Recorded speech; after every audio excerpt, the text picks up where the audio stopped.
भीष्म पितामह जीवन रे गोटे पाप थिला कि से ठीक समय रे क्रोध कले नहीं माने रागिले नहीं किंतु जटायुଙ୍କ जीवन रे गोटे पुण्य थिला जाकि से ठीक समय रे क्रोध करिथिले। द्वापर जुगर कथा जेतेबेले द्रौपदींकर वस्त्र हरण होउथिला पितामह भीष्म सेतेबेले चुप रहिथिले। जेतेबेले माता सीतांकु रावण अपहरण करि नेउथिला सेतेबेले जटायु देखि चुप रहि नथिले कि जटायु रावण को सहित युद्ध करिथिले। फल स्वरूप पितामह भीष्मंकु शेष समय रे सरसज्जा मिलिथिला बेले जटायुंकु शेष समय रे प्रभु रामचंद्रंकर कोल मिलिथिला।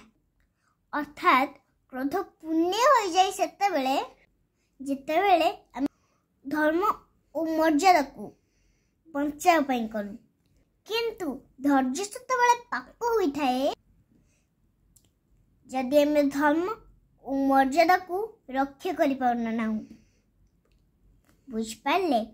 राधे।